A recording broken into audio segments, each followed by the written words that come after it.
Hello there, welcome to the stream. It is 7 o'clock Central European time, so that's about 2 Eastern, 11 Pacific. We are still not on summertime here. I think this upcoming weekend or maybe the week after that we're going to switch. So for the moment, there's going to be a bit of like a different schedule for those of you that are in North America, but I hope you feel welcome. If you're watching this on one of my YouTube channels, feel free to leave a comment, ask a question, or just give the video a thumbs up. Everything helps. And I'll be able to read all your comments no matter where you post them here on the screen in front of me. It's been a busy day. I just finished uploading a new video about Andor.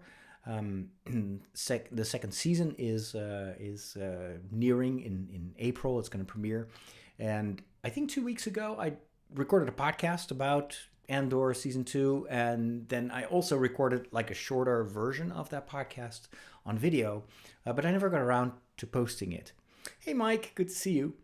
And so today I was looking through my like raw footage, and I came across the video, and I thought, you know what, it's actually even more pertinent today than it was when I recorded it 2 weeks ago.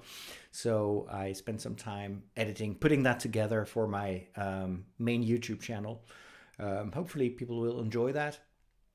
And I also recorded 3 other videos this afternoon because I want to get more in the habit of creating off-the-cuff type of videos. And so in a minute I'll share with you what those videos are about. Binary Rainbow wants to know how, or Brainbow I should say, how I'm enjoying The Way of Kings. It's a struggle. It's a real struggle. I've had a very difficult time kind of focusing on the story. It's such an avalanche of names and places and events and different times, different eras. It feels like this book has like 3 prologues, and so I did not really read much. Everyone tells me it's normal, you have to go through it, but it's one of the things I dislike the most of Brandon Sanderson. It's just this overload of information. I prefer stories that start small and gradually take me by the hand and open up the world instead of like plunging me straight into this massive pre-existing world. It doesn't work for me in fantasy, but I'll soldier through. I know it's a good book. I know that for a lot of people, and I've had this experience before with Brandon Sanderson, also with The Wheel of Time. So yeah, it's still not what I prefer to read, but I know it will get better over time. Hey, Jeannie is there as well. Elizabeth is there. I'm glad, Elizabeth, that you liked the video about Andor. It's it's kind of almost a statement about the world and about the role of the Star Wars story, what Star Wars is warning us against. It's much more serious than what I normally record, but I felt I had to just share this. So I hope people can relate to it. And I had a nice St. Patrick's Day. It's not really a thing over here in the Netherlands, especially not in the village where I live, where most of the population is from Protestant origin. So there is no pub where you can get Guinness.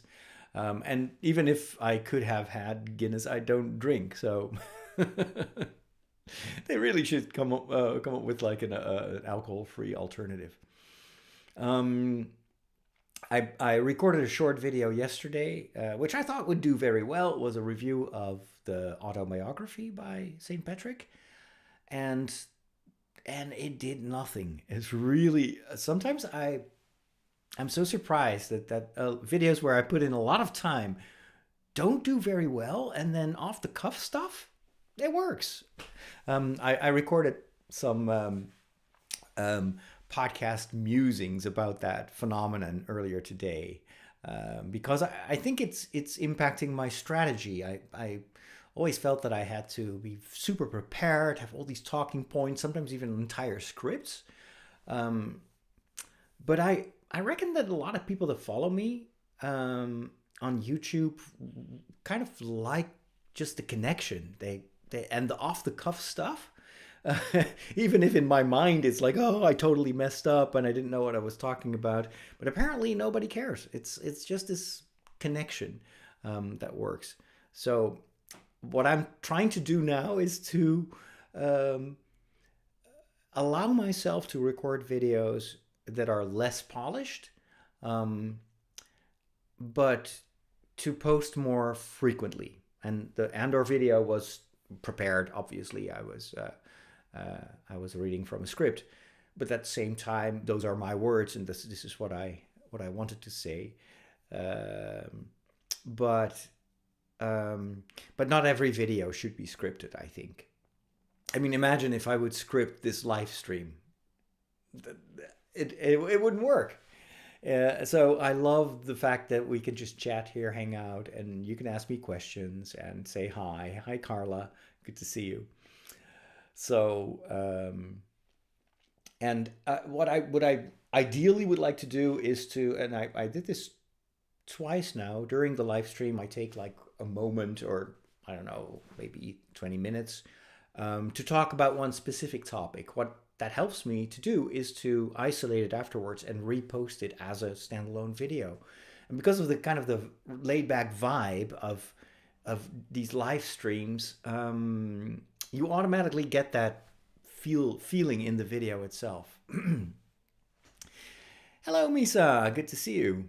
I'm just calling you Misa. I'm not sure if that's your real name, but uh, I've been reading all your comments, and I'm so excited to have a follower from Chile, or Chile is how you pronounce it, right? And I'm so excited that you enjoy what I do, and that you can relate to, you know, a Catholic geek talking about geeky stuff. I really appreciate it, and thankfully you have discovered some of my channels. So you got the main channel with the Star Wars stuff, and I'll talk later a little bit what I'm planning to do with that channel. Then I've got the book channel, obviously, about my fantasy, the fantasy book that I'm writing, but also the stuff that I'm reading. And then I've got the anime channel, which is kind of a spin-off of the big TikTok anime channel. Okay, it's not your real name, but the name on the internet. That's okay. Carla has a question. How do you think that Lucasfilm will change creatively when Kathleen Kennedy will leave? How would you like to change it, if at all? I'm perfectly fine with her in charge. I think, you know, Kennedy is not really the storyteller, the guy in charge of the way the story universe evolves is what's his name, Dave Filoni, and and of course there are so many more people behind the scenes that are involved in these processes. What I hope is, and this is not related to Kathleen Kennedy, but what I hope is that Lucasfilm will find its footing, that they've been experimenting so much over these past few years, and it's normal because that they don't own the franchise for that long, and so obviously navigating a franchise this important and this complicated with such a demanding fan base in, you know, through a pandemic, and then now in these uncertain economic times, it must be really hard. And of course the market is changing, people are changing, and so they will have to adapt, and what we see is based on decisions that they made 2 years ago. That's when all these projects got greenlit. So I think the actual changes and the adaptation will continue to be slow and maybe a little bit behind the times. In a sense, Lucasfilm is a bit like the church. We're always a bit behind. But I have a lot of confidence in the writers, in the creativity behind Star Wars. And I mean, I just recently looked back on Andor, and I was, oh man, at the time when Andor aired, I didn't even realize how good it was. And I think that's true for a lot of other stories as well. If you would revisit them, I think kind of now that the dust has settled, I think that opinion is going to change a lot on those stories.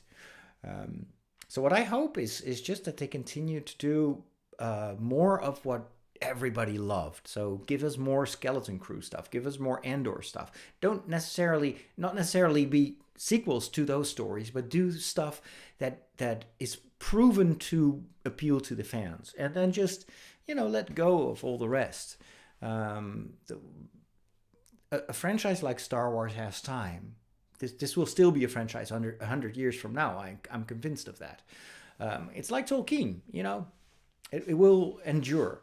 And so I'm not that demanding when it comes to Star Wars. I just hope that they continue to improve and to iterate. Hello, Mary C. Good to see you. Hope life is good in Houston. Let me just scroll up because I think I missed a question. We got Margot, who's there as well. What do you think about the 40K franchise and its take on religion? That's a good question. And I imagine the Spartan in your name is kind of also referring to the Warhammer universe. I have to say that I'm almost completely blank when it comes to Warhammer. I have a friend, Michiel, and if you're part of the of my community of friends, then you probably know him. He's really into the Warhammer franchise, and so he's been talking about it quite a bit. He's doing all the like figurines and painting them and stuff. I played a few of the video games, but only very briefly. So from what I hear, it's about a world that is constantly in war, and you have these big Spartan warriors, and they defend what's good. I don't know. I think that there's not black and white. Everybody is kind of morally compromised in one way or another. I'm not sure if that is the kind of story that I need right now. With this current state of the world, give me more fairy tales. Give me more. Like, I want to see more musicals and stuff that makes me happy, and escapism. Because the reality is bad enough as it is. I don't need to see wars on TV as well. But and so about the religious part of it, I just don't know exactly. I couldn't say anything useful about that. I've started with the oldest videos in the books channel. Plan to watch all of them. Also a fan of anime and Star Wars. Lots to watch. Love The Walk. Yeah, the Walk is a podcast. And so if I record myself on video while walking, it's usually because I'm out there recording my podcast, and then I have some extra time.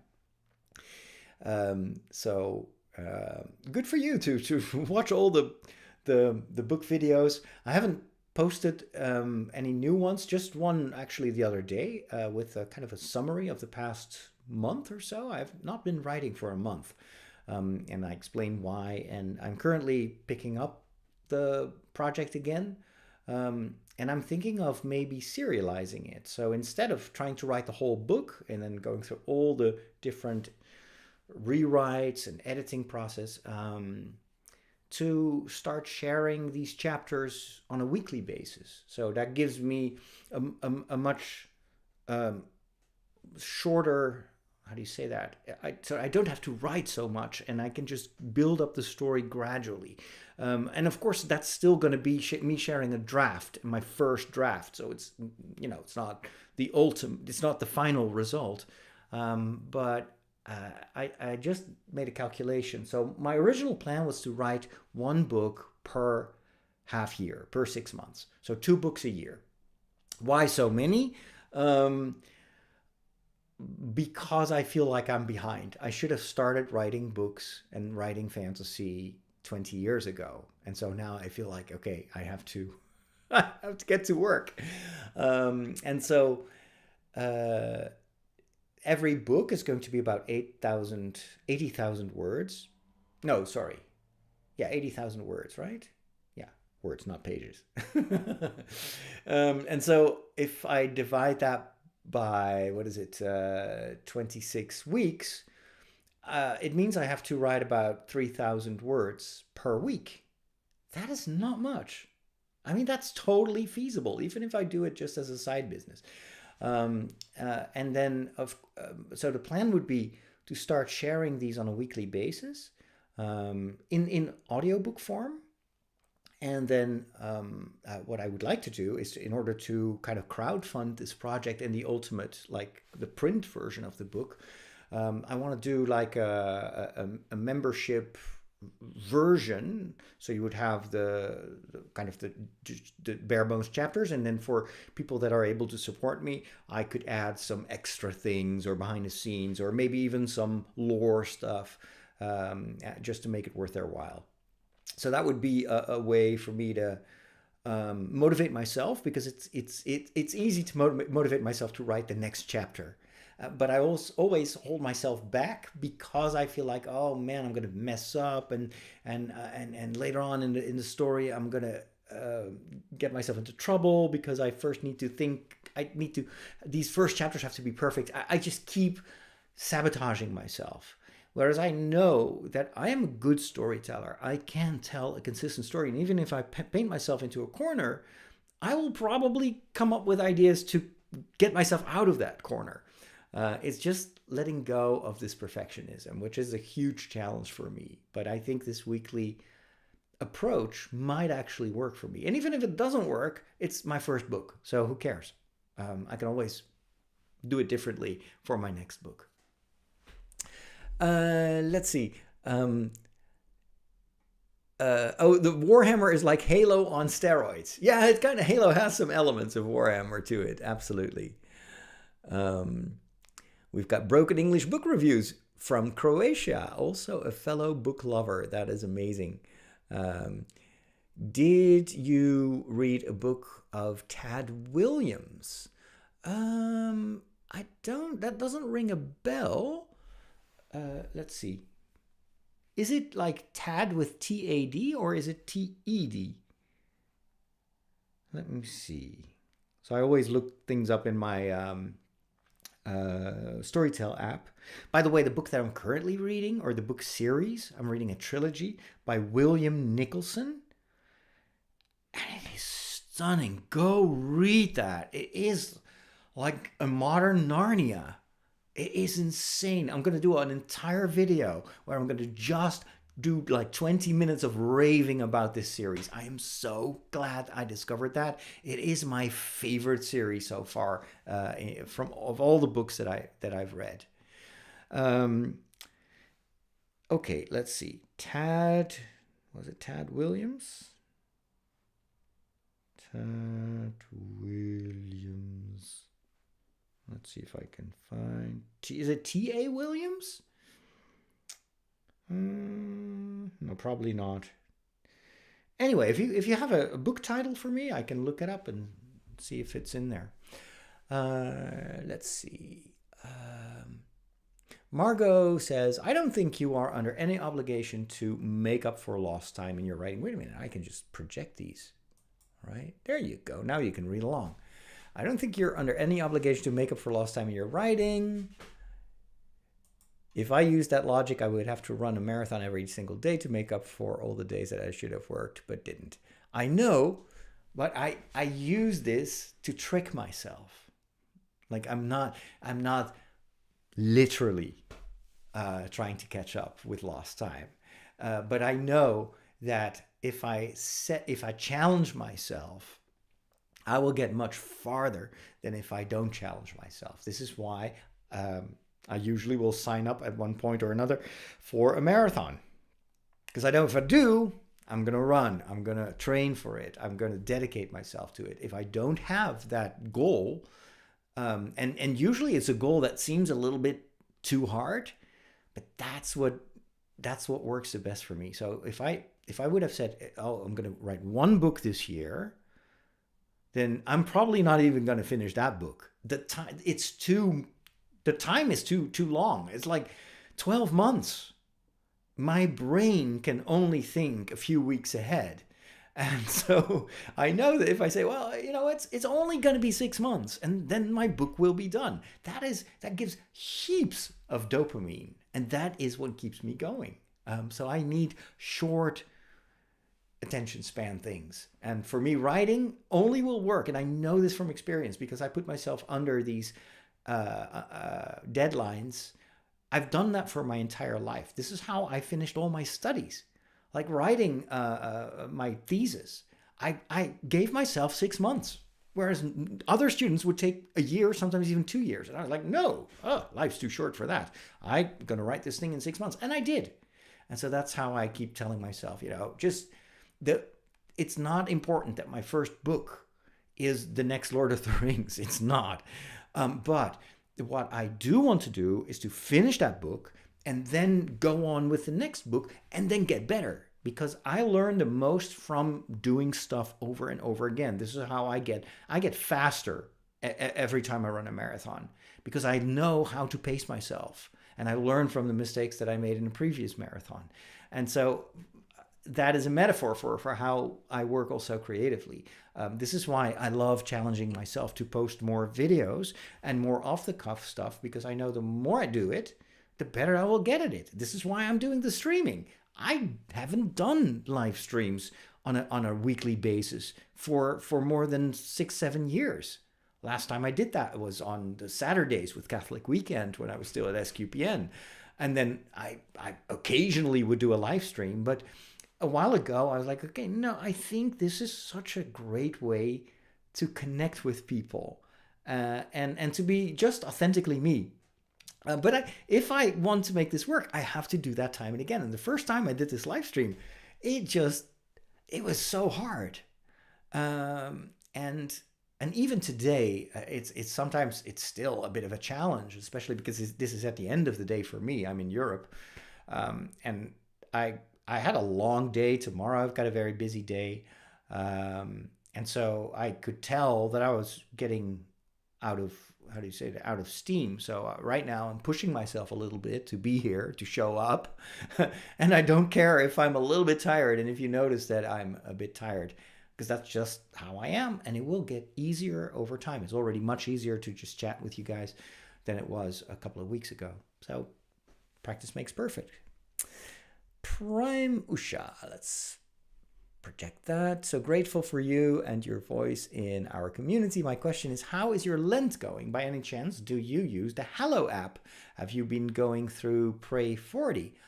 Great questions. Lent is going well. I'm not using the Hallow app, and I don't follow any particular Lenten journey.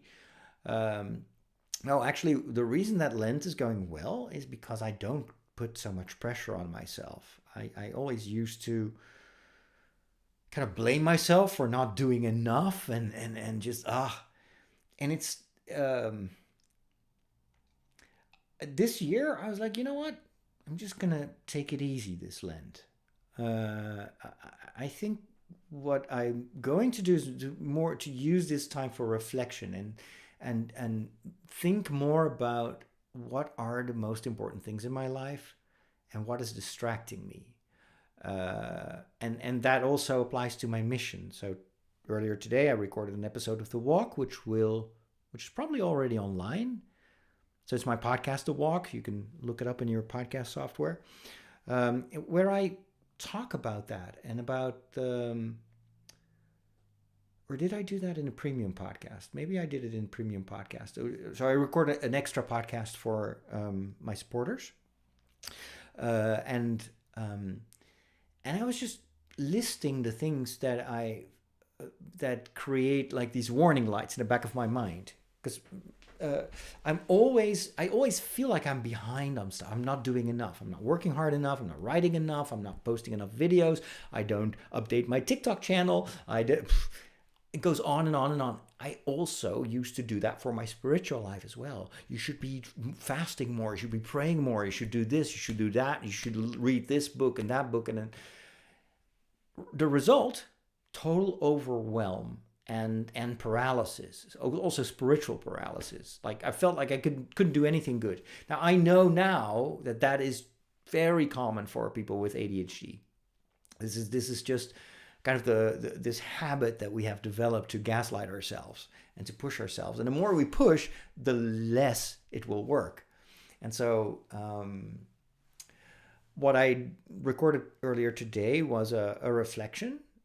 And I'm recording basically my train of thought at that time.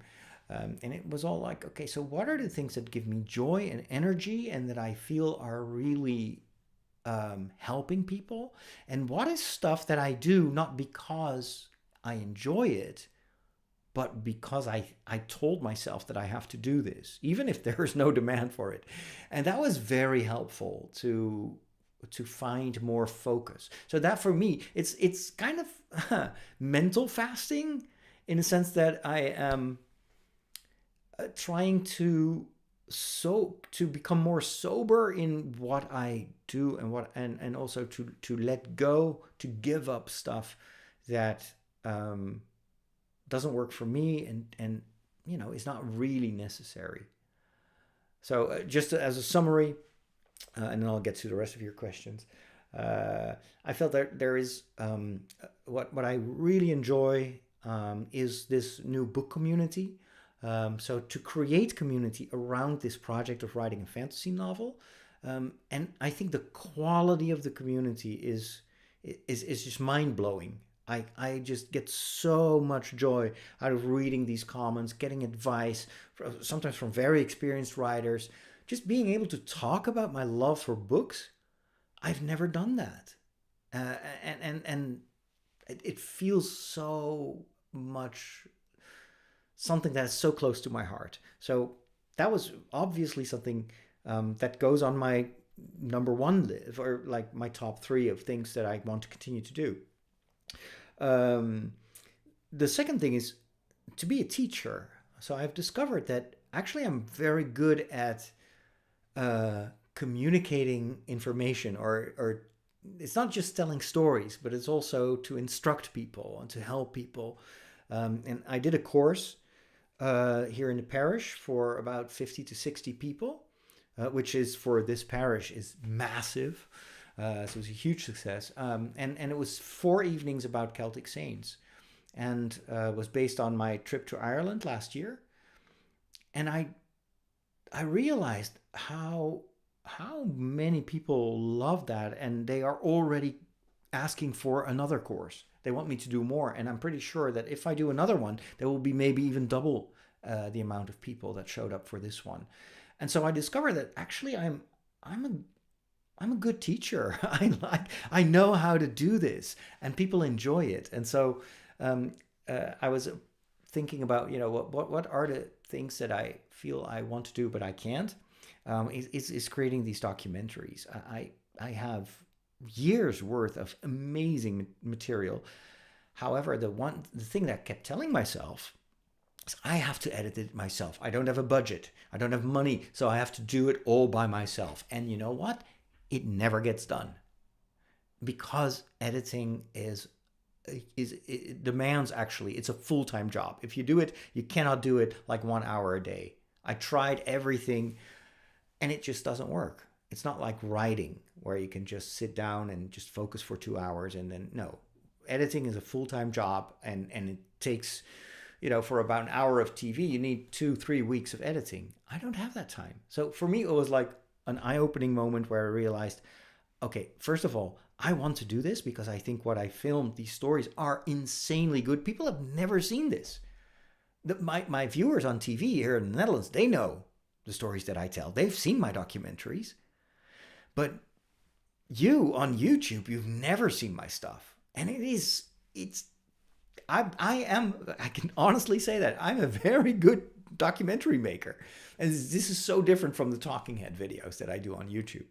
But it is time to acknowledge that if this is truly what I feel called to do, and I'm good at it and there's a demand, then I should not worry so much about finding the means to realize that. I should just share, this is what I want to do, and this is what I need in terms of financial support to make this happen. And I was always doing the opposite. I was like, okay, how can I do this all by myself on a shoestring budget? And that, of course, is never going to get me to the next level. So anyway, and then this teaching is something that I want to combine with coaching, because I really enjoy that one-on-one, or like the group coaching that I do. But I felt, and this is another thing that I realized today. I've positioned myself in this first year of becoming a coach as a media coach. Like, I wanted to help church organizations and individuals to bring their mission to the media. And it was all because I told myself that's what people need. And I left by the wayside all the other stuff that I could teach about, like church history, or even like balance in life. If you've been listening to The Walk, that sort of stuff, I have I have a message to share, but it just didn't fit that thing that I told myself. Like, I know I need to be a social media coach because that's serious. That's what you can charge people for. That's what, I see that there is a need for that, but it's a need that I perceive. But what I realized after a year of trying is that there are not many parishes that care for their communication, and they certainly don't want to invest in it. And this is the same for dioceses and religious orders. They think they're amazing. They think they do a terrific job. Nobody's waiting for me. So I was like, okay, let's focus on the teaching, and let's continue to work on this idea of an online school, but let's make this a little bit broader and just gauge what people would like to learn. I could probably even do a course on writing, just sharing what I've learned about telling stories, including like my initial experiences trying to write this novel. Anyway, enough about me. Let's go back to you and your questions. I'm in my early 20s and I started writing last year. I will say that I'm glad that I didn't start when I was younger. I probably would have written poorly, and I didn't read as much in school either, oddly. Well, you're in your early 20s. You are writing at exactly the right time in your life. If you keep doing this for the next 20 years, or, if you're my age, the next 37 years, you're like 37 years younger than I am. Imagine how good of a writer you will be. So that's what I meant. Like, I wish I had started earlier, because it's by doing that you learn. And for writing, this is so true.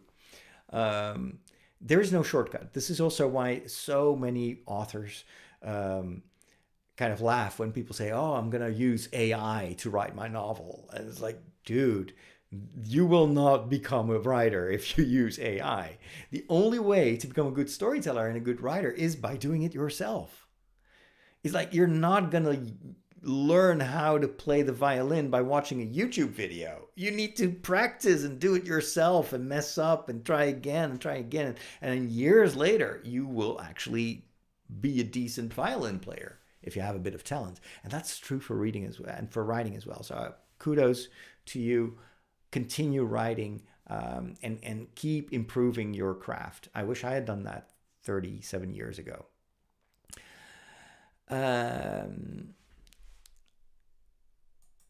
If you have a good idea, then 3,000 words is not big numbers. I agree. 3,000 words is a chapter. And I have a pretty good story. At least I have the first part of the story, and then I have some vague ideas on how I want the story to end. But I think I have enough to work with and to make it up as I go. So yeah, I think 3,000 words per week, totally feasible. And that will still give me an 80,000 word draft at the end of that period. And then what I would like to do is to take these first 6 months to write the first draft and share it. Then start the next novel, the sequel, and then at the same time use the subsequent months to keep working on editing and rewriting the first novel. And I think that can probably go together quite well. And so if I continue to do that, then I would always be writing 2 novels at the same time. And there is something about that weekly rhythm that I think will work for me. but it's a big adventure, and I feel like, especially if I start this, I need to make sure that I can pull it off. So that's why I haven't immediately started this project.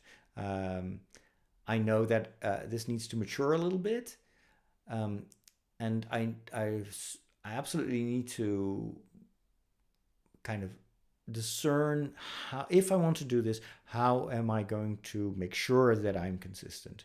Because there are going to be weeks that I'm traveling. There's going to be stuff, I might be sick.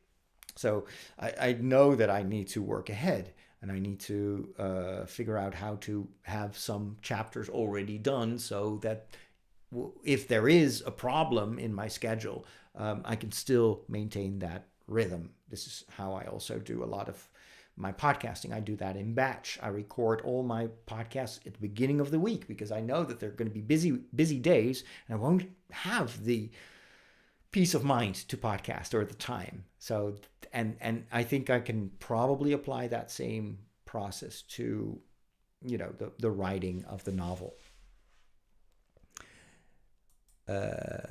Aiming for 2 books a year, maybe another manifestation of perfectionism. True, it's possible. Oh, we'll see. For now, it seems like a good idea to me. Is the William Nicholson trilogy you love the Wind on Fire trilogy? Yes, it is the Wind on Fire trilogy, and it is awesome. It is so good, and especially the first book made me think so much of Narnia. In fact, the writer is actually a fan of C.S. Lewis and heavily influenced by him. But then I started to research the author, William Nicholson, and I was like, what? Is that the same guy? He's actually also a script writer for Hollywood and a script doctor. He is actually the guy who saved the first Gladiator movie. They were completely stuck with the script. A major actor had died during shooting, and they brought him in to solve the problem, and he did a masterful job. And he's been writing screenplays and directing some movies. And at the same time, he's this kind of C.S. Lewis type of writer. He's in his late 70s now. He lives in England, and I want to meet him. I'm such a fan. And this is only after reading 3 books. He's written some more stuff, but it's super inspiring. So the trilogy is written for younger readers. I wouldn't say it's for kids, because there's quite a bit of violence in there, and sometimes it's a bit like you think you're reading Narnia, and all of a sudden it's like, oh wait, hold on. People are getting killed, and there's a lot of cruelty in there, but it has that quirky, the storytelling style that is very reminiscent of Narnia. And I don't know exactly what it is, and it's a good story. There's some good moral messages in there. I actually it's not as how do you say that? There's not the same messaging as C.S. Lewis puts in his books. I mean, C.S. Lewis is really, his books are written because he has a mission. He wants to share his Christian values, etc. And so that sometimes feels a little bit, it kind of overburdens the story sometimes. With William Nicholson, you can tell that he's, I think he's a Catholic. And so there are a lot of values in his stories, but it's never kind of over the top. It's still also just an amazing adventure. And there are some great characters. There was the second book, and there's this princess, and she's from this exotic tribe, and she has never, ever been surrounded by people who challenge her. And so the kids, the main characters in the books are kids, siblings actually. And they are not afraid for anyone. And so they just tell this young princess the truth. And she's like, what? Wait, what? she doesn't know how privileged she is. And it's so well written. It's so funny. And then all these characters, all these kids from the first book have amazing character arcs. And when you meet them in the third book, they've grown up. And they've learned so much, and oh my gosh, there's this one boy, and he's a bit mentally challenged. Let's put it that way. And by the end of the third story, he is this incredible warrior and this super brave guy. But you have seen him grow, and it's so well done. Oh, I love these kids. I really hope that this book gets more. I mean, I'm going to make a video about this because people need to read this, and this needs to be a movie. This needs to be a television series. It's that good. It is, and it's totally original. Yeah. Can you tell that I love that book? I want to give someone a plug here. The way I encountered this book, that I heard about this writer, is I came across an author also from England on TikTok, and I need to look up his name. Okay, let me just go and see if I can find a video, because I want you to follow him. I'll say there are only 2 plots. Hold on. I probably need to. So anyway, while I'm scrolling through TikTok, let me continue to tell you about him. So he didn't have that many followers, a couple of hundred. His videos got, a couple of hundred views. So clearly still in that early phase of a TikTok creator. And the video that the algorithm gave me was about book marketing. And yeah, I'm following a few book marketeers, obviously, because I'm preparing to market my own book. And so hit that one video, he's like, you know what? The book marketing is broken. The whole book industry is broken. Only 0.001% of the authors, of people that write a book, will be able to bring the book to market, will get a publishing deal. And even if you get a publishing deal, doesn't mean that people are going to buy your book or read it. And so he's like, I'm going to do something different. I'm going to create a community around my story. And if you support me on Patreon, I'm going to just send you new chapters every month. And he does, every video is about him telling about the lore of his story. And he's got a couple of younger kids, I think. And he's such a nice guy. It's really, I've been following him for a while. And this is just one of those people that I instantly connect with. And he's such a gentle, creative, just natural born storyteller. And he, in one of his videos, he talked about William Nicholson. And he said that was a series that he read when he was a child. And those stories motivated him to become a similar storyteller. And I can totally tell that is, that's definitely something that inspires him. Okay, so I'm here in my TikTok history. I'm just going to scroll up until I see the video, one of the videos that he posted. Unfortunately, I'm very lousy at remembering people's names or remembering anything at all. But he's been showing up quite a bit in my timeline because I'm subscribed to. He also has a YouTube channel and a Patreon site. So if I give you his name, promise me that you will look him up and follow him and send him a note of encouragement.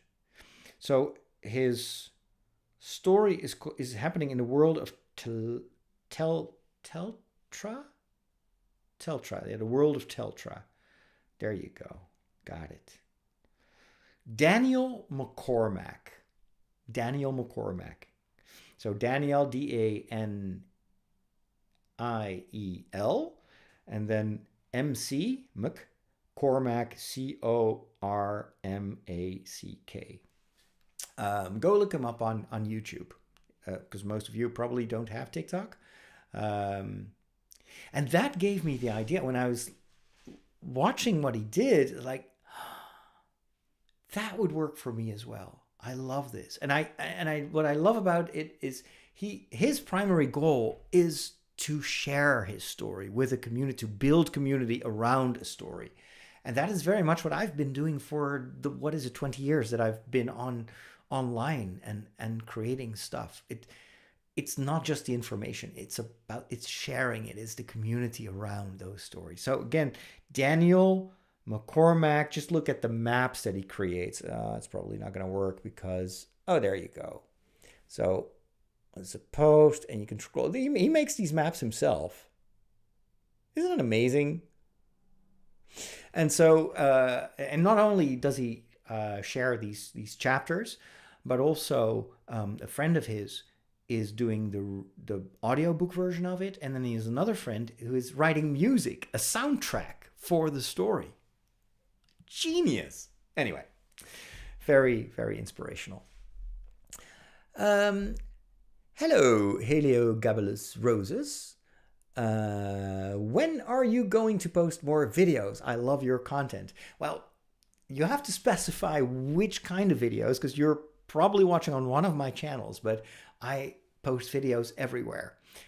My guess is that you're posting this on the anime channel. And rest assured, I'm working on some new videos, some new anime reviews. And I've got some scripts ready. It's just I need to find a little bit of time to get those online. The other channels I'm more posting more regularly. It's easier to post about Star Wars because I know a lot about Star Wars. With anime, it always requires me to do my homework. I need to watch the anime series and formulate some thoughts about it. Even if you don't meet the goal, you will get somewhere. Absolutely true. Absolutely true. There is a kind of sweet spot where you are challenged, but the goal is attainable. Yeah, and I'm totally fine with changing the goalposts in the process and adapting to the situation. But I need to somehow motivate myself to get going. The Green Angel Tower.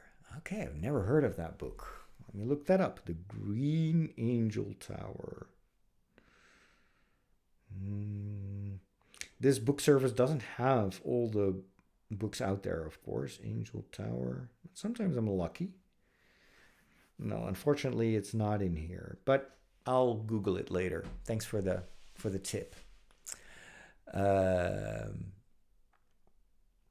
It is currently 3:22 p.m. in Chile. Tad Williams is a great fantasy writer. Well, that's great to know. I could probably also go to, Goodreads and look him up. Goodreads. Tad Williams. I'll just add it to my want to read list. Oh, there you go. The Dragonbone Chair. Stone of Farewell, 2 Green Tower, so Memory, Sorrow, and Thorn. Okay, let me just bookmark this first one. Okay. A war fueled by the powers of dark sorcery is about to engulf the peaceful land of Austin Ard.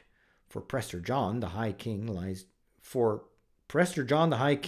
dying, and with his death, the Storm King, the undead ruler of the elf-like CET, seizes the chance to regain his lost realm through a pact with the newly ascended king. Knowing the consequences of this bargain, the king's younger brother joins with a small scattered group of scholars, the League of the Scroll, to confront the true danger threatening Austin Ard. Simon, a kitchen boy from the royal castle, unknowingly apprenticed to a member of this league, will be sent on a quest that offers the only hope of salvation: a deadly riddle concerning long-lost swords of power. Okay, sounds like classic fantasy. Let's see. Let me just go back to the comments here. Seth says, I really appreciate the challenging way to move forward with writing. I sign up for writing challenge competitions and I seem to do well under that pressure. Yeah, pressure, deadlines work really well for people with ADHD. We need that to generate dopamine. Let's see. Wonderful Counsel was thinking of you because Chris Pratt and Mark Wahlberg were joking with each other in a way that reminded me of your cheer and joy. That's great. Yeah, Chris Pratt and Mark both very funny people. We need a lot of that joy today, right? I assume you're reacting to my thoughts on how to simplify my life during Lent. I'm so behind on your questions. My apologies. Happy belated St. Patrick's Day. What are your thoughts on the backlash for Disney's live-action reboot of Snow White and its star Rachel Zegler? I'm going to tell you. I think it's the same stuff that we've seen for years now, all that negativity. I'm actually motivated to go watch that reboot because I think that Rachel Zegler is amazing. The song that that they recorded with her for this movie is my favorite Disney song. It is so good. So if everybody tells me that something that Disney does is horrible and it's the end of the world and it's woke and it's blah, blah, blah, blah, blah, for me, that's always a recommendation. It means that, it's probably something I'm going to love. So yeah,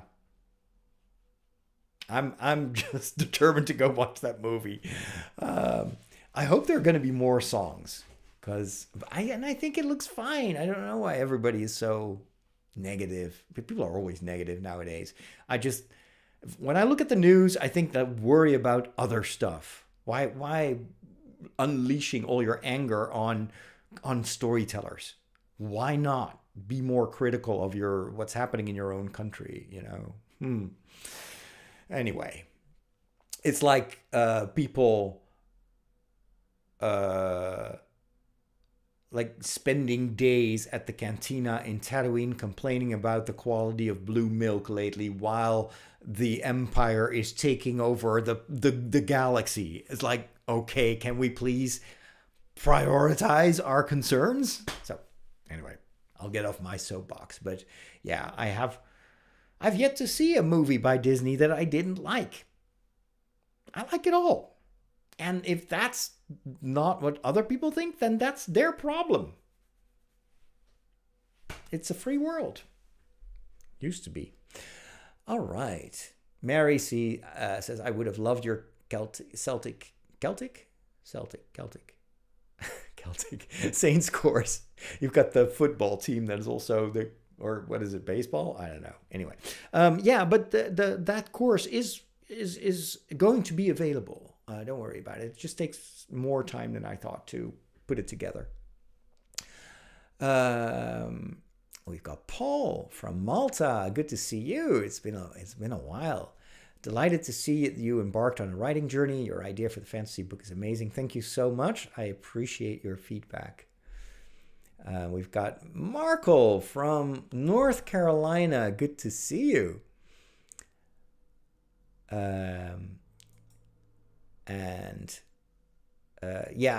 If you want to get a good editor, you have to hire someone. It's very hard to see your own or see past your own writing. So I'm definitely going to hire an editor. Maybe I can find one like a friend who can do this. But I think I need a development editor, so someone who looks at the story and makes sure that it's consistent, maybe also helps me improve the story. And then, of course, I need a regular editor who will just work with me on the prose, because my English is not my native language, and so I will need a lot of help.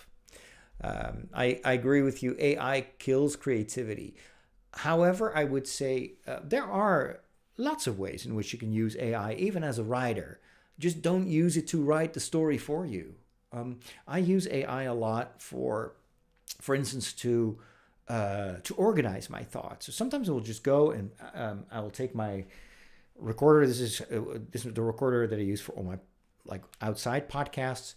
And then I just do an info dump. It's like, okay, I was thinking of this and maybe that, and oh no, wait, maybe this can happen, that can happen.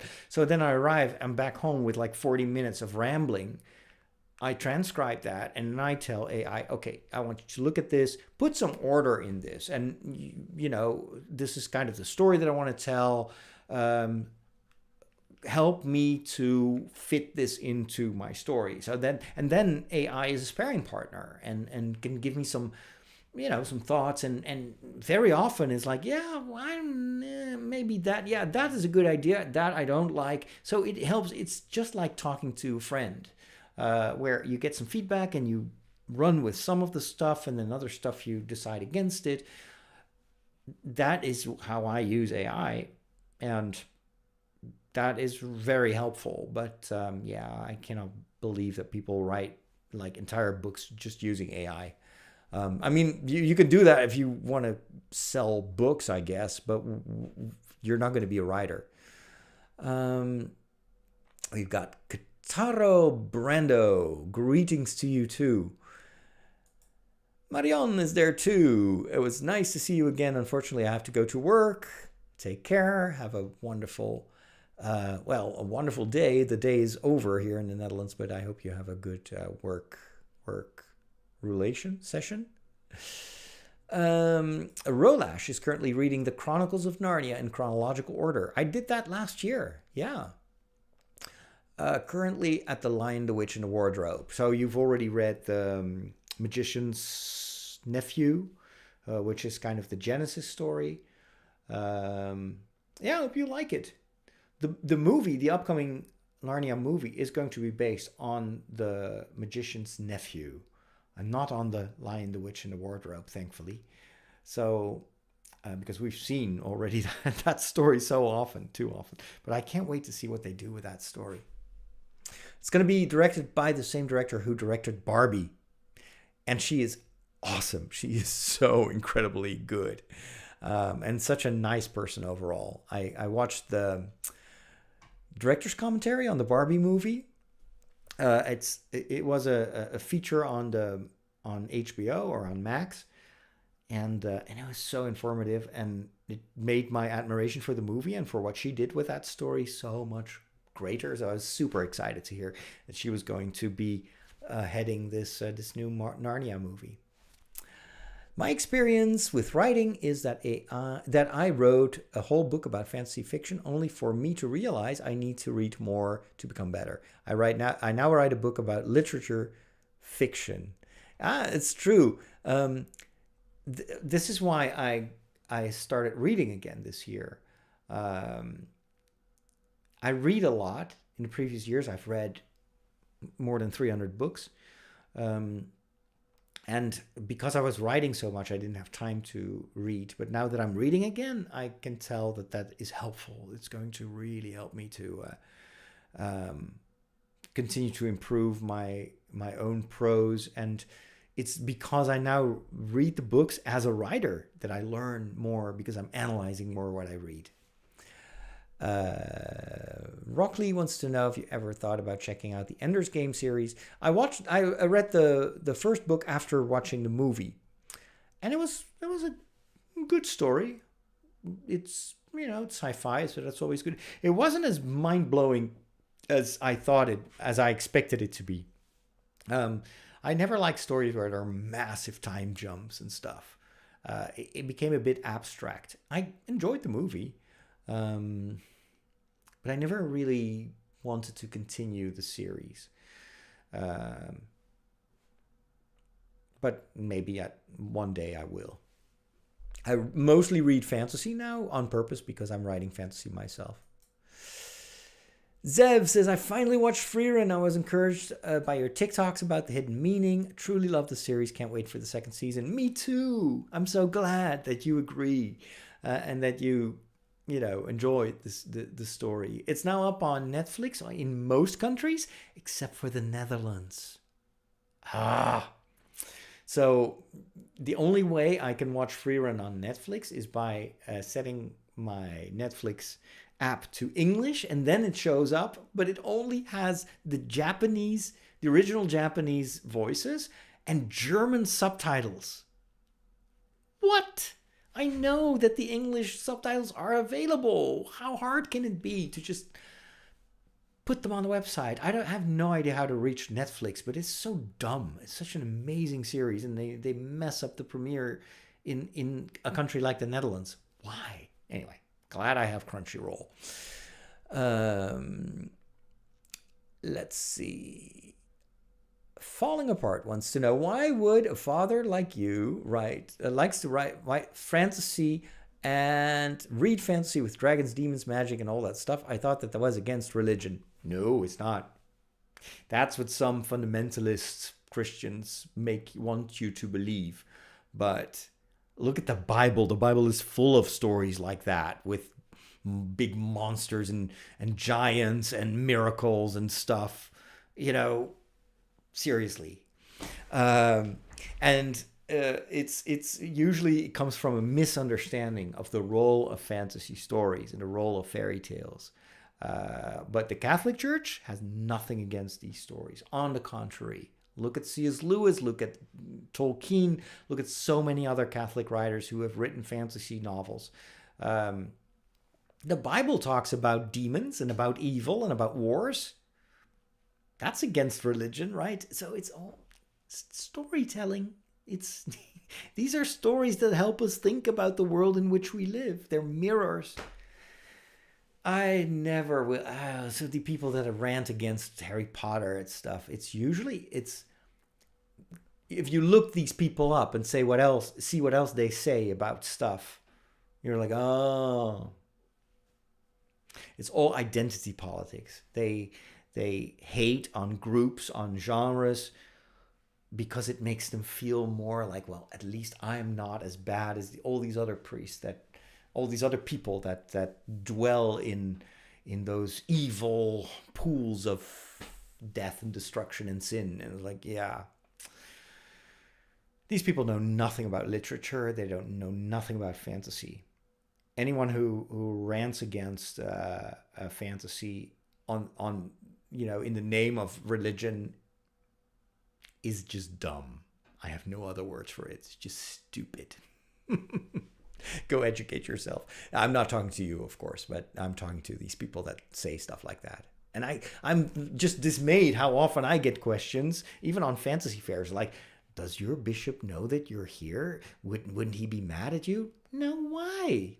Why the heck would my bishop care about people dressing up as wizards and elves? What would be wrong about that? Okay. Let's see. I'm an indie writer and I know how hard it is to find readers for the book. Absolutely. That is why I created my book channel and I started to share my process. And it worked. I have more than 1,000 people following my posts on writing fantasy, my reviews, and that's only the beginning. That's only after 2.5 months. I'm pretty sure that by the end of this year, I will have maybe 10,000 followers on YouTube. And this is how I grow an audience even before the book is ready. It's just modern marketing. Sadly, I don't use any social media aside from YouTube. You are blessed. You don't know how good that is for your soul to not be on all these social media platforms. You may want to check out podcasts though, because that's, but yeah, I stepped away from Meta. I'm not turning back. It is such a relief to have that out of my system. Let's see. Yes.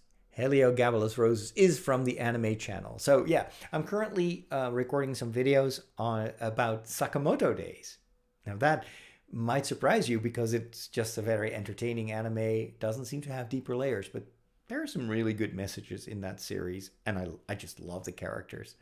And then I'm going to go watch Orb, which is a very philosophical, theological anime series, and I'm pretty sure that I'll have stuff to say about that. I want to go back to Neon Genesis Evangelion and Frieren, and there's just so much else that I would like to watch, but I've discovered that for me the best way to do anime is to watch an entire series and just focus on that. Create videos, but I don't want to force myself to keep current with anime. It's impossible. There's just too much out there and I'm so far behind.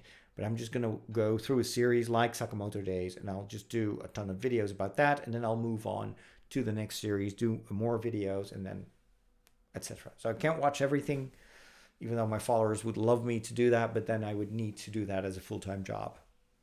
And I'm not being paid for my TikTok videos, even though I've got more than 200,000 followers. But there's no monetization of TikTok in the Netherlands. So it's still completely volunteer work, which is kind of sucky. Rocky says those maps remind me of what Tolkien would do. Yeah, absolutely. Same style. What are some recent animes that you were watching? So Sakamoto Days, Orb. I'm watching Titan, Attack on Titan, Gundam. I watched some of the old Gundam stuff. Yeah, I sample some series here and there, but it's just I don't have time to watch too much anime. How many books should a writer read?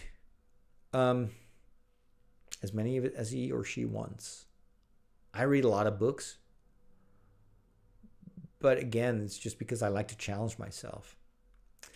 What is my favorite anime of all time? Right now, I would say Frieren, even though Neon Genesis Evangelion is more interesting, but Frieren is a story that stole my heart.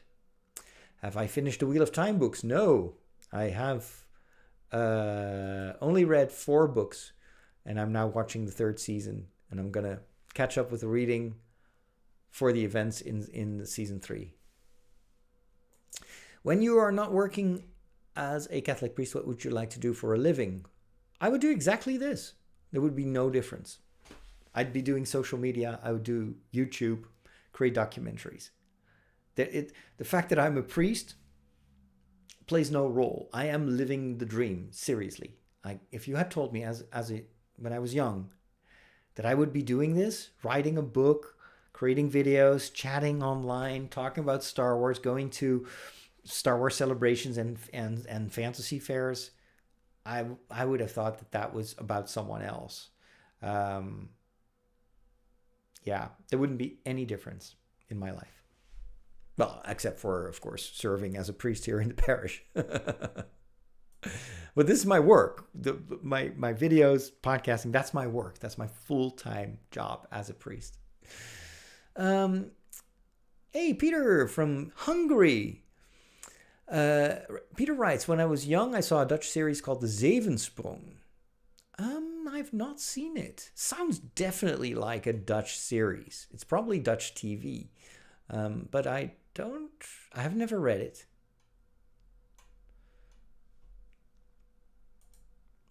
I think it's because the people who grew up on the original Disney films are disgruntled that the same company is changing what they grew up on. It probably, yeah. But I was like, why take it out on Disney? Go be angry at stuff that is actually important and dangerous in the world right now. It's so funny that the people, like the haters, Disney haters, they are usually the same people that bow down for orange colored leaders and just accept anything they say as gospel. Even though it is like we're seeing like a replay of the worst times in history right now, and yet what they want to pile up on is Star Wars and Disney fairy tales. There is something really devious about that. People that don't know how to laugh, people that don't enjoy fantasy, people that don't like creativity are dangerous people. This is dangerous for our society. We need fantasy. We need stories like Star Wars, like fairy tales. And anyone who says that we don't, that anyone who tries to be a gatekeeper for creativity is wrong and is dangerous. Mary says, I cannot find the Daniel McCormack you're referring to on YouTube. Yes, I need to talk to him because he doesn't use his own. I mean, he's still a beginner when it comes to branding. I think you have to look for Tales of Teltra.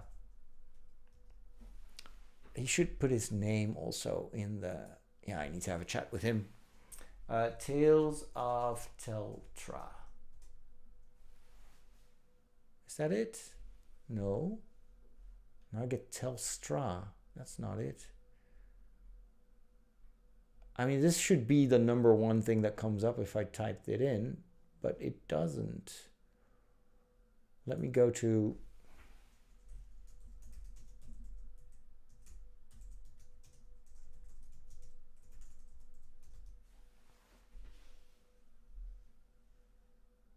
Why can't I find that?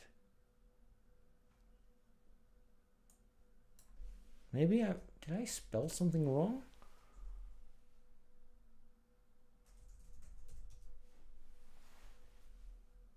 There you go.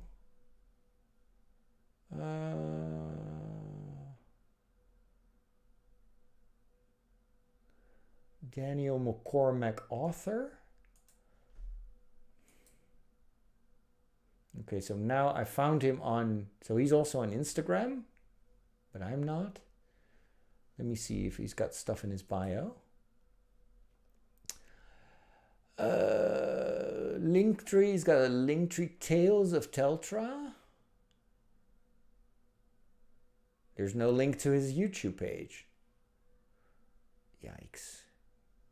Okay. What happens if I click on this fireside chat?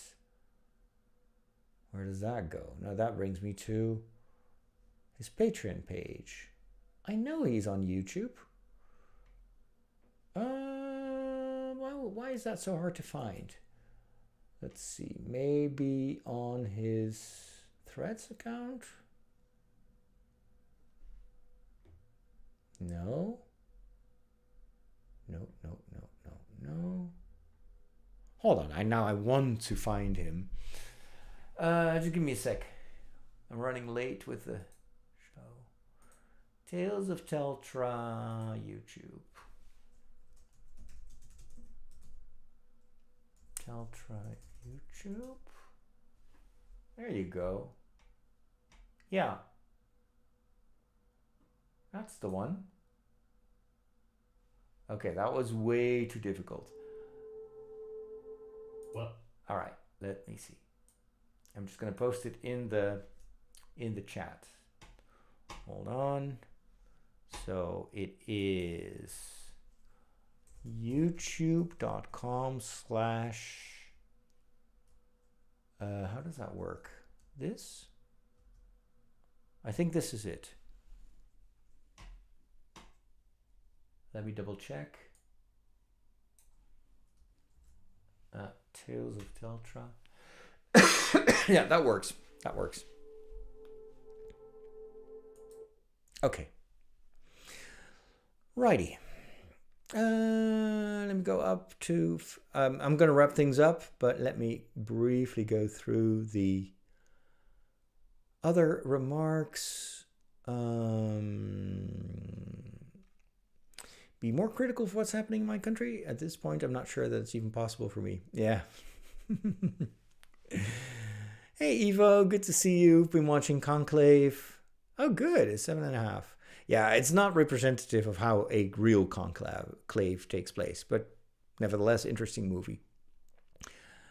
Real Conclave is a lot less exciting. A car enthusiast. Hi, Father. I'm still looking for what I want to do with my life. Study something I didn't have passion for. Yeah, we all sometimes are in a situation like that. Sometimes I feel desperate and depressed. Christ is always helping me. What are some tips? Well, you've already said what the main tip is. Know that Christ is with you, and you cannot go wrong. Just keep offering this in prayer to him and ask for light on your path. But nothing, you can do nothing in your life that isn't in one way or another helping you in the future. Even though now you think it was a mistake, I did it wrong, I didn't learn what I wanted to learn, you're still going to have even just knowing that this is not me, this is not my vocation, that in itself is already an important lesson that will help you in the future to discern. Because the moment you find something that does suit you, you will feel that. Because it generates energy, it gives you inspiration. What I would advise you to do, very briefly here, this is how I coach a lot of people, is like first create a list of things Like if you had no inhibitions, there were no limitations, not money-wise, not time-wise, not even talent-wise, what would be your biggest dream? So write down a couple of those big dreams. Then write on the right side stuff that you're currently doing, but you don't actually like to do. You don't feel called to do that. Put them all in a list. That by itself is so helpful because it visualizes what's currently in your mind. And then if you don't like that, why are you doing that? That's the next question. If you don't like what's in that right hand list, why do you keep doing it? Is it because it's necessary? That's totally possible and valid. If it brings, money to the table and you have to pay your rent, that's a reason to do stuff that you don't like. And why are you not doing the things that you actually want to do? Why are you not going after your dreams? And it's usually because you have limiting beliefs. You tell yourself that those dreams are impossible, and I cannot do that, and I will never be able to do that. When you keep telling yourself that, it will be a self-fulfilling prophecy. But what if you start telling yourself, this dream, I'm born for that, so I'm going to go after that. I'm going to work, and just dumb it down. So what's the first thing you can do? Even if it's just a very small step, what is the first tiny step that I can take towards that goal? And if you made that first step, then ask yourself, what's the next step that I can do? Keep going forward. Keep moving towards that dream and towards that goal, no matter what people say. And I would even add, no matter what you tell yourself. But if you truly discern, this is my dream, this is what I want, and just give it some thought. Dare to dream. And then don't think about everything that prevents you from realizing that dream, but think about everything you can already do towards that dream. I was dreaming about writing a fantasy novel. I have no experience. I'm an old dude. I don't read much fantasy. And yet I felt that this is my calling right now. And so my first step was, I'm just going to share the process and I'm just going to start writing no matter what. And I know that in a couple of years from now, I will have written a fantasy novel, and I will have written another one, and I will be a very happy writer. I know it, because every day I'm working towards it. And I know that a lot of people are going to tell me, and they actually do, you're crazy. A priest shouldn't be, wasting his time on that sort of stuff. It's like the Uncle Owens. You can waste time with your friends when you're done with the moisture farming business. And no, be Luke Skywalker. Dream big, and one day you will be a Jedi. Okay, enough Yoda advice. Let's see. We've got Greta Gerwig. Not sure what that refers to. Fake memories, but I know. Oh, Greta Gerwig was the director of Barbie. Yeah. Cool. What's your stance on Christianity and homophobia? I have a friend who justifies his homophobic takes by constantly referencing the story of Sodom and Gomorrah. He's wrong. He's completely ignorant when it comes to Bible studies. This story of Sodom and Gomorrah is not about homosexuality. It's about inhospitality, and it's about abuse. And so a lot of these hardcore Christians that feel that they need to use the Bible as a stick to beat other people don't have a clue what the Bible is trying to tell you. And in fact, the Bible does not tell you something. No, there are lots of books in the Bible from different cultures, different backgrounds. We are in a constant negotiation with the Bible. And together we find in that, this is why tradition is so important, we discern God's will through that. But if someone tells, the Bible says that this is wrong, so you are wrong, you know nothing about the Bible. There is a great author, a TikTok author, a biblical scholar, McClellan, who has done amazing videos about this. Let's see if I can find his full name. I'll put that. McClellan. TikTok. Daniel McClellan. Okay. He's also on, I'm not sure if he's on TikTok, But again, some people are gonna. I posted his name in the chat. You can Google him. I've learned so much about the Bible, about biblical interpretation, and he is extremely knowledgeable. He's an incredible scholar, and he often gives answers these kind of questions. Go watch it. It can be very challenging because he deconstructs a lot of what even I used to believe about the Bible and about faith. But he also shows why we sometimes choose to let the Bible say things, even though the Bible itself doesn't say those things. But it's because we need to use the Bible for our identity politics, to feel like we're all. This is the same stuff that's happening with people that rant against Disney and Star Wars. This is not about Disney and Star Wars. It's about a group of people that want to feel that they are special and that the other people are wrong. I think that's a dead end. And it's certainly not what you see in the biblical tradition as an attitude. Anyway, I can do another hour with all these questions.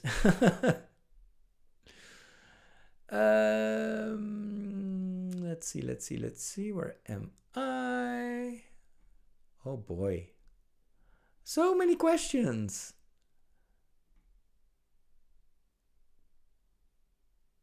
But I agree with you, the last crow. That's not how the story should be interpreted. Let's see. Freddie, when will you be sharing your novel for feedback? I've earlier in this live stream, I've been sharing some ideas on how I plan to do that. So maybe you want to go and rewind or rewatch it later and let me know what you think. But it's coming sooner than later. Paul says there were giants in the earth in those days, and after that, when the sons of God came in unto the daughters of men, and they bare children to them. Yeah. Lots of very fantasy stuff and magical stuff in the Bible as well. It's all storytelling, you know. I'd love to know how you can balance your life as a priest with being so present in social media.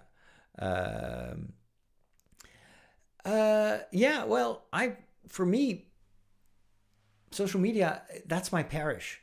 I've been a new media missionary for most of my life as a priest. Even when I started, when I was 28 years old, I had a Star Wars website, and I would just chat about Star Wars and reach hundreds of thousands of people. I just show up as a priest and as a geek, and I don't have to give it much thought. That's just how I do it. And in terms of balance, I just try to live a balanced life, eat healthy, sleep enough. Always discern if something is wise or not. And sometimes I mess up and sometimes I don't. So, yeah, it's simple. If you want a great analysis of Christian symbolism in Harry Potter, you should check out John Granger. Yeah, I've read his book. Yeah, I know. I was the host of a podcast on Harry Potter, a weekly podcast. I did hundreds of episodes about the Christian symbolism in Harry Potter. It's a long time ago, though, but yeah. For I know the plans I have for you, declares the Lord, plans to prosper and not harm you, plans to give you hope and a future. That's beautiful. Advocate Das, I'm going to recommend One Piece. Yeah, I love One Piece. It's awesome. It's very hard to catch up. That's why I like watching the live action version, because it summarizes the story for me. Also, a question about what material one should study to learn about how to write novels. Many ideas, but I don't know how to actually write it, how to start it. Well, one of the ways in which you could learn is learn with me and follow my updates on my BookTube channel. So that's Father Roderick. So it's youtube.com/@, so @Father Roderick -books. Because I share also the stuff that I learn. And then I just watch a ton of YouTube videos and TikToks, and there are lots of amazing podcasts. One, if you want to learn from the master, Brandon Sanderson has a free video series, courses. And these are master classes. This is the best of the best of the best that you can find. I watch those videos religiously. They are incredibly instructive. So if there's one thing that you should watch, is go look up Brandon Sanderson on YouTube and go watch his courses. He's currently doing a new course, and it is the best advice that you can get. That would be my advice. Tales of Teltra. There you go. Evo has seen the Zevensprong. That's good. I think I'm too old for that. I missed it. Terrell wants to know, how do you feel about fantasy's continued popularity in the current age of streaming and social media? I think it's because we need fairy tales. It's a very accessible genre. It's usually also kind of a safe world to experiment in. Yeah, I don't know exactly why it's so popular, but it's not new. You know, people have been telling similar stories for centuries. So we're just rediscovering something that has always been popular, I think. KM has been following an American podcast called The Rosary in a Year. Does that matter? During Mass, we usually use Dutch or Latin, never English. No, of course it doesn't matter. You can pray in any language. God is very good with his languages. No, it doesn't matter at all.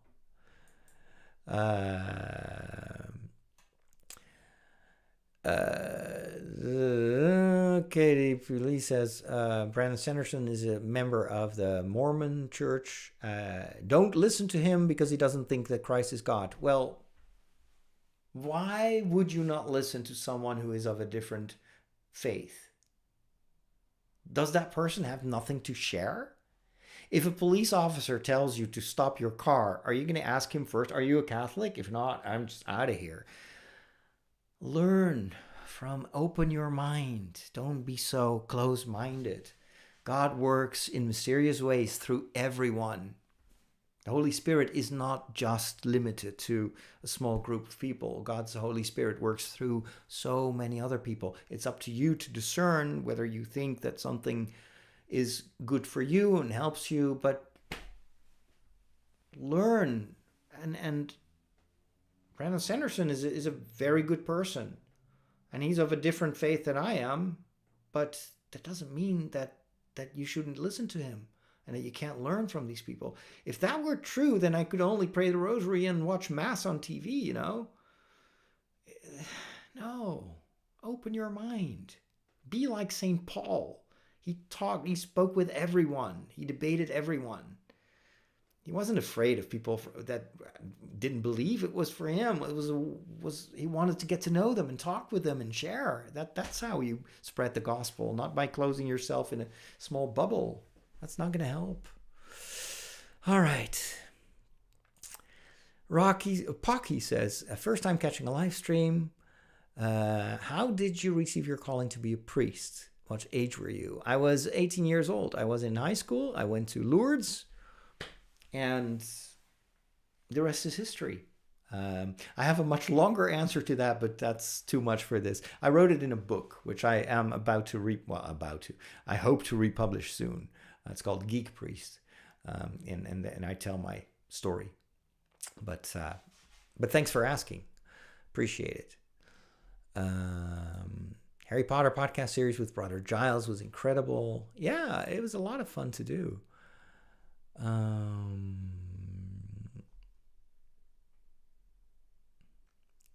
Margot says in that same story of Sodom and Gomorrah, the daughters to the man of Sodom could do with them whatever they pleased. Yeah, no, don't take moral prescriptives from Bible stories.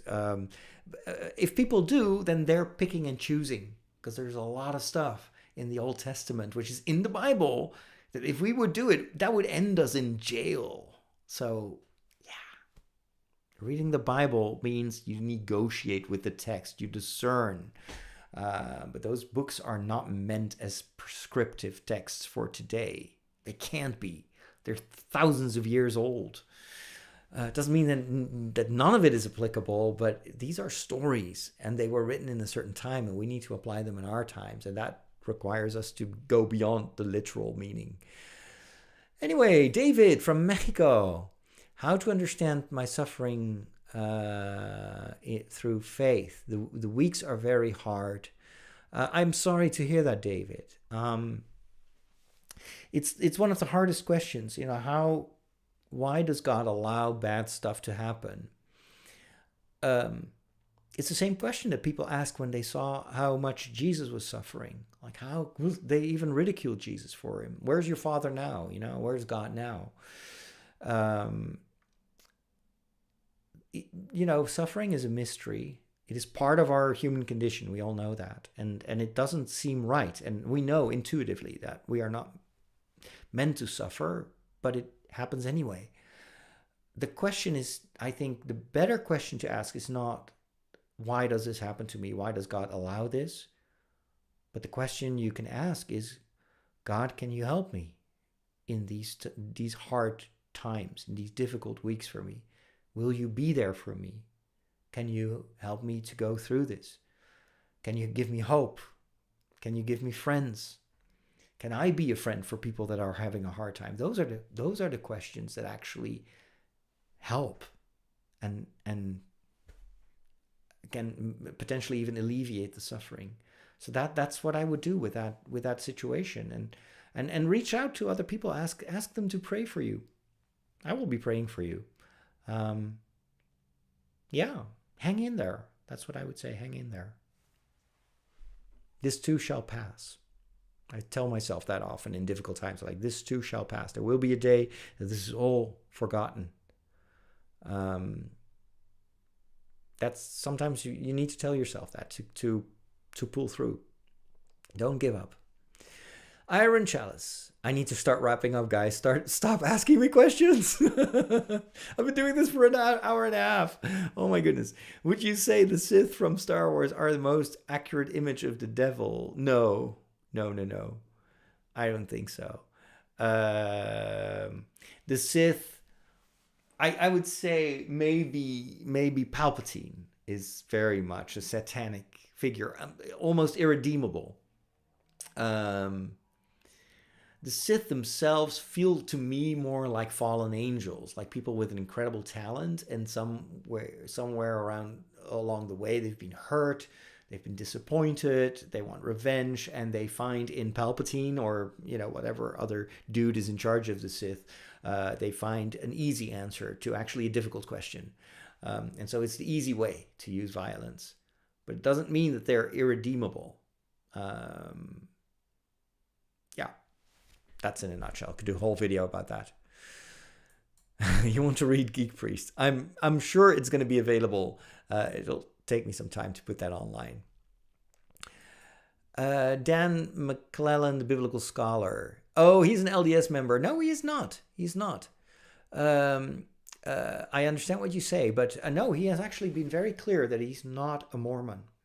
He has worked for the Mormon Church, but when he started to point out all the inconsistencies in the Book of Mormon, and there are many of them, they didn't want him anymore. But what he says is usually extremely well researched, and it's not just his personal opinion. It is the consensus among biblical scholars, among which also Catholic scholars. So it's way too easy to say, oh, he's a Mormon, so we don't need to listen to him. No. He has said in one video that he considers himself to be Christian. So there's that.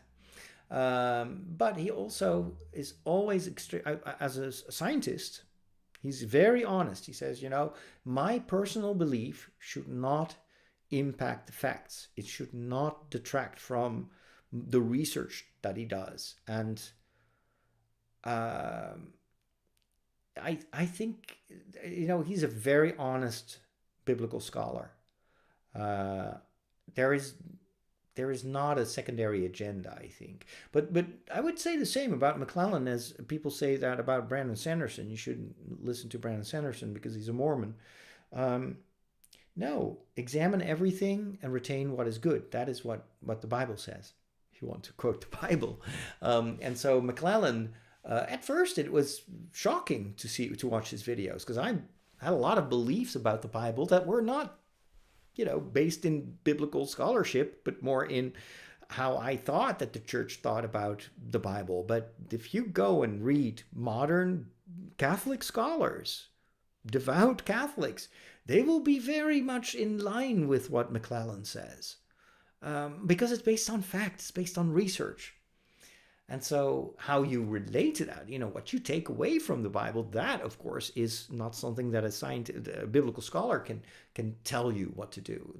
They can just present you with the facts, and it's up to you to negotiate with the text. And that's why we have tradition in the Bible. That's why together as a church, we look at those biblical texts and we apply them. And we need the authority of the church to make sure that it's not up to our personal opinion. But even the doctrinal certitude that the church pretends to give is based on consensus, just as much as what McClellan is sharing is often the result of the current scholarly consensus. And if there are good reasons to fight that particular interpretation, then he is the first one to embrace that, because he is a scholar. That's what I would say. But yeah, so I would still absolutely recommend his videos. It's extremely instructive. I wish I had that good of, biblical, education when I was still in studying theology. All right. What do you think about the Snape casting news? Yeah, I don't mind. We'll see. They make some new creative choices, but it's a story, It's all fiction anyway. We are super old. We are very old. We're dinosaurs. But glad to have been of help. Have you read any Star Wars novels? Yeah, I did. Plagueis is good. It's not canon anymore, but it's on my list. All right. Once I watched a video and the person explained that God has given us bad and good times because we sometimes suffer, and only because of that we understand and appreciate happiness. Yeah, it's a way to look at it. God does not want us to suffer, but he sometimes allows it because he knows that further down the road, with his help, that will make us stronger. We will learn something. We will maybe just let go and trust him in those difficult times. I don't think we need evil to appreciate the good. No, I think suffering and evil is part of our current world, but ultimately in heaven, there will be no more suffering. There will be no more evil. It's going to be a thing of the past. But this is how we currently grow, is by facing those challenges in our lives and offering them up to God and asking him to be with us on our journey. Anyway, it was wonderful to chat with you all. Thank you so much for all your questions, also the critical ones. I hope I wasn't too, too firm in some of the things that I say. Sometimes I have very strong opinions about stuff, and I feel you have a right to know what I truly think, instead of me trying to just be the people pleaser that I used to be. But I'm always open for criticism. I'm always open for debate. As long as it is well founded, that's only going to help us to form a better opinion. So hopefully I didn't shock you too much by some of my stances. But let's keep the conversation going. I'd love to talk again next week. So for now, for the current time, we're going to move this live chat to Tuesdays instead of Wednesdays. Because work-wise, it's much easier for me to do this on Tuesdays than it is on Wednesdays. So spread the word. Thank you again. Have a wonderful rest of your day, and have a very blessed Lent. May God bless you all. Take care.